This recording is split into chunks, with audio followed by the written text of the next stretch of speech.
Good morning, and thank you for joining me. I'm Sam Sorbo. For you, the accidental homeschooler, today we're going to talk about incentives. I got an email from somebody just recently, and I thought this was really interesting. I'm not sure I fully understood this, but I figured today would be a great day to address this. Just a quick note, wondering on your thoughts on creating some kind of scholarship or incentive to children during this time, coming up with creative or positive ideas or inventions to help adults in this time of crisis. And this just got me thinking, like, we all need incentives. Why do we go to work every day? To earn money, right? We make the joke, well, I'm not doing this for my health, that kind of thing. And so I think that having a conversation about incentivizing makes a lot of sense, especially because I don't know about you, but I just feel like I can't say I feel claustrophobic, but it's a feeling that's akin to claustrophobia in the sense that I feel shackled, like I feel like my hands are tied, and I don't even have it that bad. I'm in Florida, and I can go for a bike ride every afternoon. I can go for a walk every morning. Like I can go out of my house. I'm not actually there's not like a stay-at-home order in place in my state yet. There's a like an advisory, it's like a strong suggestion or something. But there are areas in the United States that you just don't leave. You're at home, and so with that sort of burden that's sort of hanging over our heads, let's talk a little bit about incentivizing. How do you get this done? How do you stay on track, keep focused? And incentives go a long way into keeping focused. So I'll tell you a quick story, and this story is also in my book, which is called They're Your Kids, an inspirational journey from self-doubt to homeschool advocate, which is what I am now after being racked with self-doubt for so long.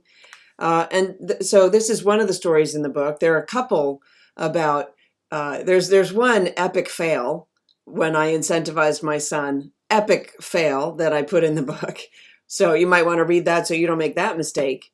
But when my son was little enough, I told him that if he finished all of his work by 1 o'clock in the afternoon, that he could earn a half hour on games. And he was in fourth and fifth grade. And boy, that was just huge incentive for him. He was all over that. So he was getting up at 6 a.m. He was like setting an alarm to wake himself up to make sure that he got all of his work done. And so typically he would have his work done by 11, and he'd have earned his games. Now, for my second child, that didn't work.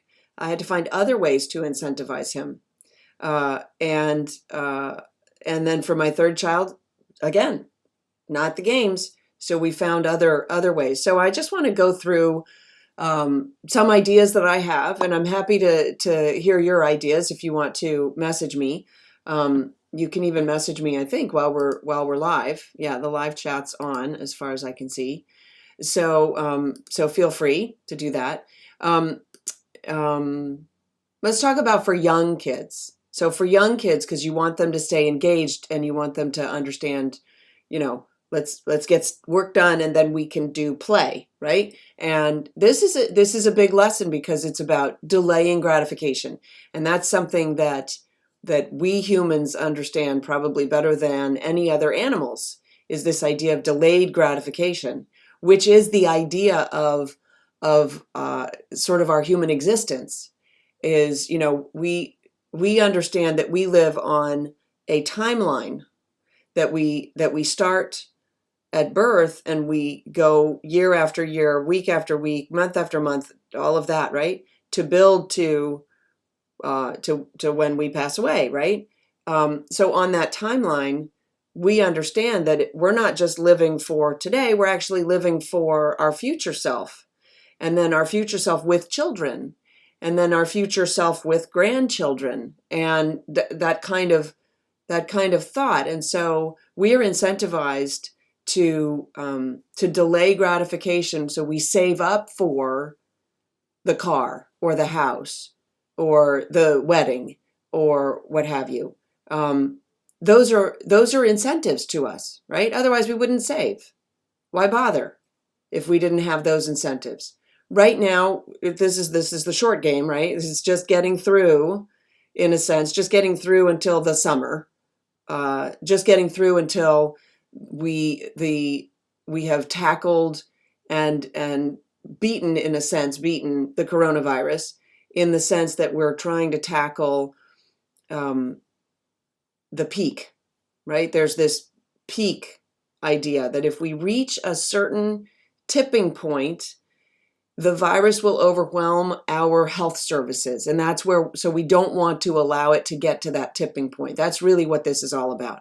We can't vanquish the virus in the next 2 weeks, but we can mitigate so that we don't reach that tipping point. And so this isn't indefinite, even though it's not definite. Don't think of it as indefinite. Think of it as a short-term thing. And how do you incentivize to get stuff done in the short term? So for little kids, they like to play. So how do you incentivize them? You promise them play, games, time to play, time to craft, time to do other things, right? And really work on that model of, if you this, then you get to that, the if-then model, right, with your kids. So you have to do this, and then we get to do that.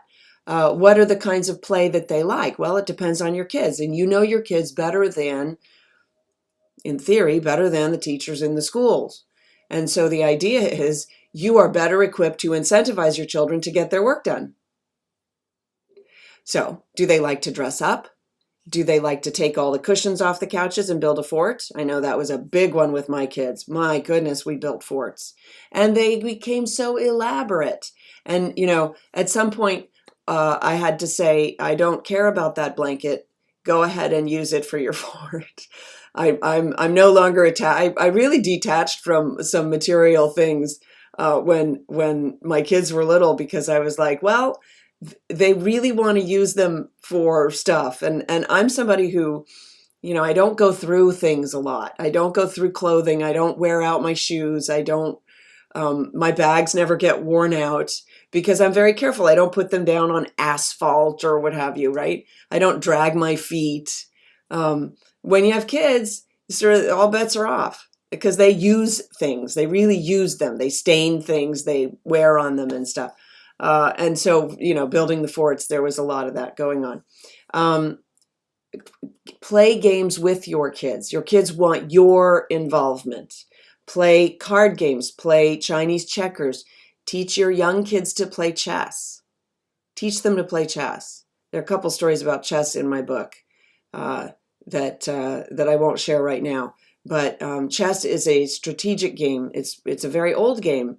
Very, very worth getting them to know.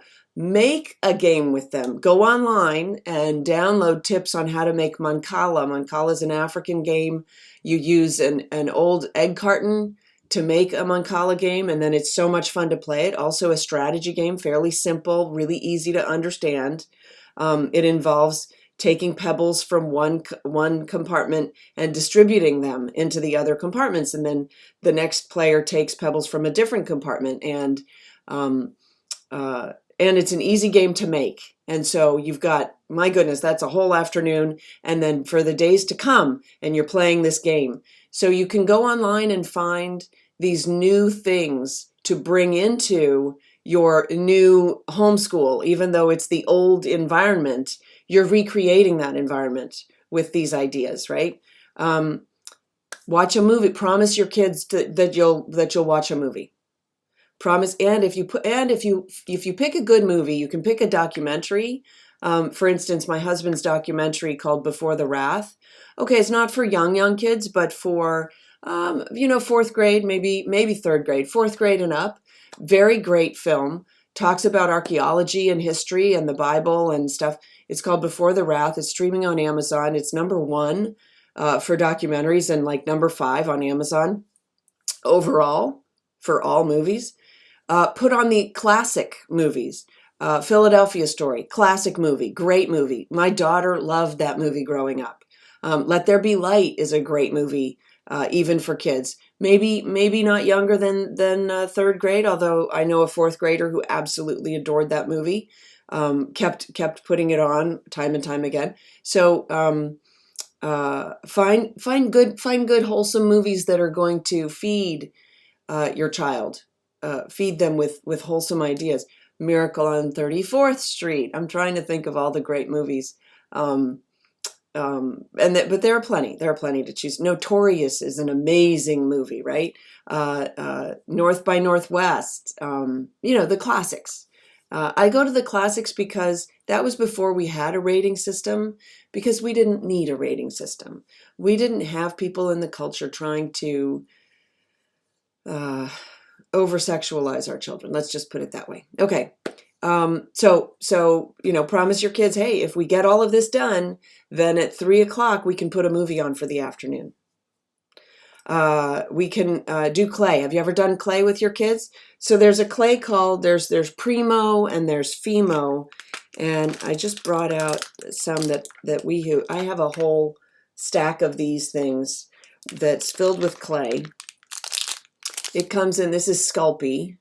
It comes in little packages like this, but there's Fimo, there's Primo. You can get this online. Comes in little blocks. And you make little creatures. And if you go online, there are tons of videos online showing you how to make the little creatures. We haven't done a lot of this since we moved, and all of my old ones are in storage, sadly. I wish that I had some to show you. I don't even have any out on my shelves right now because I put them all in storage.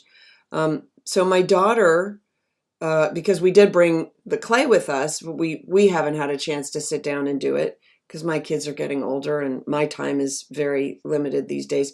My daughter had to do a project for, we did it for fun, but she also had to do a project for her science work. And so this is a narwhal. Let's see if I can show you that. It's a narwhal that she created. She made his tusks uneven. I'm trying to see if I can, oh, there. So he's a cute little narwhal. Isn't he fun? Hello, I'm a little narwhal. And then for her science project, she wanted to say that the scientist that she was working on, I think, became a nun. I think that was the story, and that's her little nun.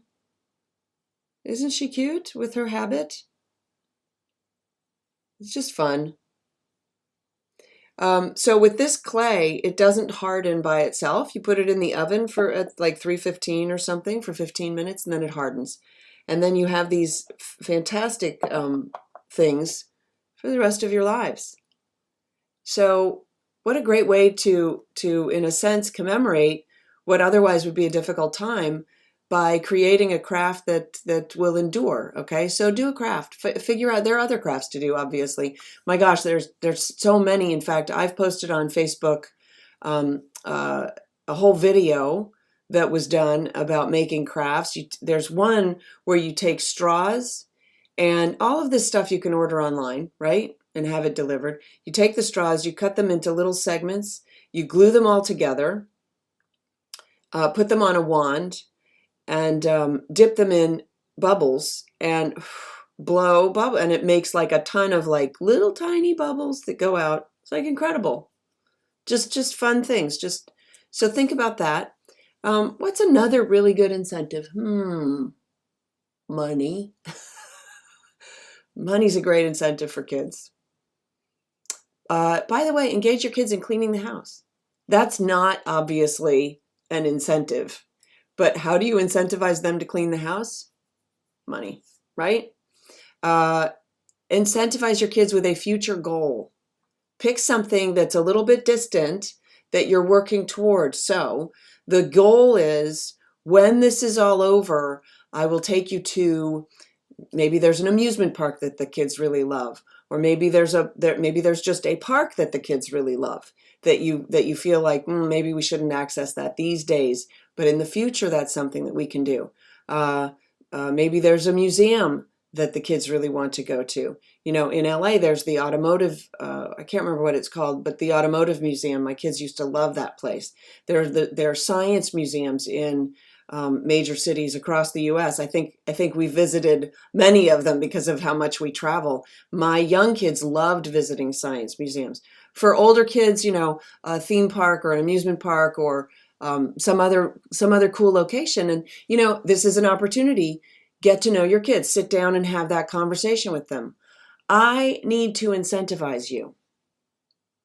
But the best way that I can do that is to ask you, what is it that you really want? What is it that I could offer you that would make you feel like this makes it all worthwhile? And I've done that with my kids. I had now I'm trying to remember. I had the child needed to do something, and it was a big project, and they were very reluctant to get started. They really didn't want to have anything to do with it. And I said, okay, let's figure out what would incentivize you? What would make you really want to do this project? And it turned out actually, the last time that happened, the project was a proposal for an art grant. My son had to write a proposal for an art grant. And he hates art. He's like, ugh, I can't be bothered. Art is so stupid, whatever, right? Teenager. Some pieces of art are okay, but most art, and doing this art grant, it's really complicated, and why should I bother, and all of that. And I said, what would make it worth your while to do an art grant? If the art grant were on anything, what would be most interesting to you? And he said, well, you're not going to go for this, so it doesn't really matter. And I said, well, try me. What would make it interesting for you? And he said, Minecraft.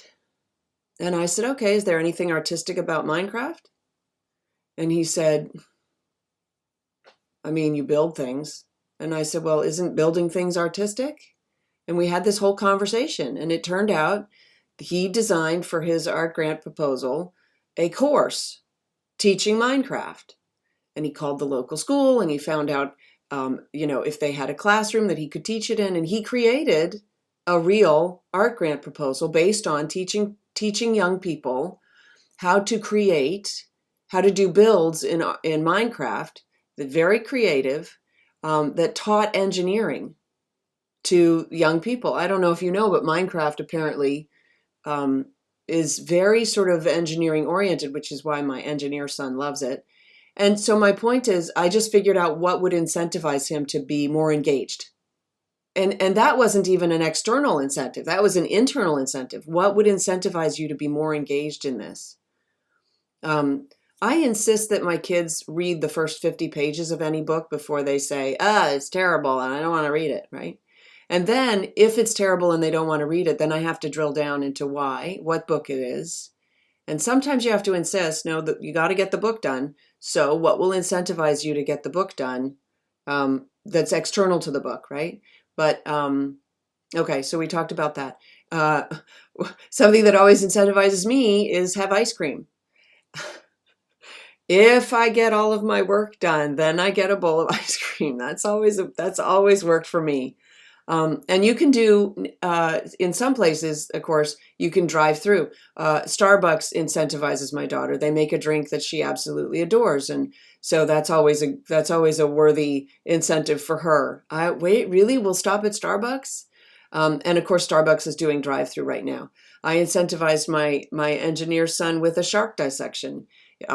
He was very excited. Really? We can order a shark online and dissect it? Yes. And we ordered the shark and he dissected it. And that brings me to a final point about incentives. Use the buildup. Don't be afraid to use the buildup. Use it every day. And you know how when it's somebody's birthday, but you build it up, it's in a week, it's in 5 days, it's in 4 days, it's in 3 days. Go ahead and do that with incentives with your kids. On Tuesday, we're going to make Play-Doh from scratch. And you can, and there are videos online. There's so much available to you online. Crafts for kids. Just search YouTube, crafts for kids, or search YouTube for projects, kids projects, teenager projects, right? And for teens, it gets a little bit more complicated. But for teens, there's the idea of, in my daughter's class, well, in all my kids' classes, they make shoe boxes dedicated to scientists, but you can do a shoebox project for anything. And, if your kid is into that kind of thing, then building the shoebox, this little nun went into a shoebox for a scientist. You can sort of build on the idea of a single thing and make it a big thing.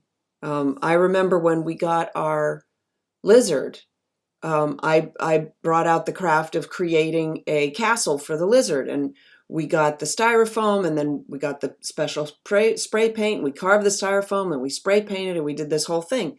So look around the house. Are there any projects that need to be handled? What about that? I keep mentioning this because I know that we have one. We have a drawer where you just throw the stuff it's just the odds and ends, and you just don't know where does this go, and you don't want to take the time to put it away, and you throw it in the drawer.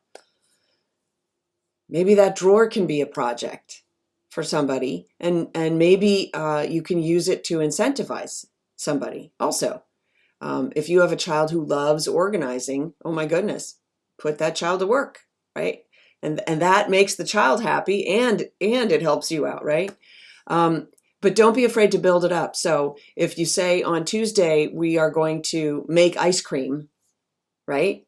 If making ice cream is a big thing in your house, and the kids have never made ice cream, or they love making ice cream, or whatever, you set it at a future date, and you say, if you finish all your stuff today, we do this afternoon, but you can also build it up over the week. So if we get our week done, then Friday afternoon we will have an ice cream social, and yes, we will have sprinkles, and yes, we will have special spoons and special cups, and and you create something virtually out of nothing, but you put in just a little bit of extra energy, and you create this thing, and then you take photos, and you send the photos to me because I want to see what you've done.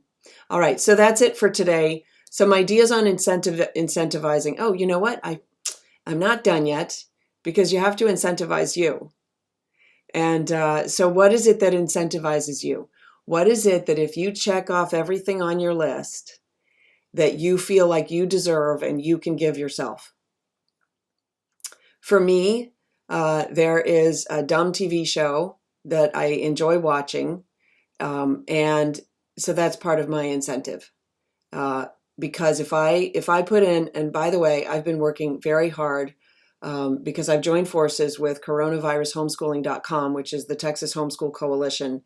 And you can get great ideas over there, by the way. So coronavirushomeschooling.com. We've got K through 12 curriculum up for free, but I've been working with them to get the word out on that. And I'm doing like 10 or 12 interviews. I think yesterday I did 12 interviews. And at the end of the day, I was so beat. I'm like, you know what? I've earned this. And I put on the TV and I sit for half an hour and I watch a TV show, because it's just a way for me to kind of take the edge off, if you will. So don't forget to incentivize yourself.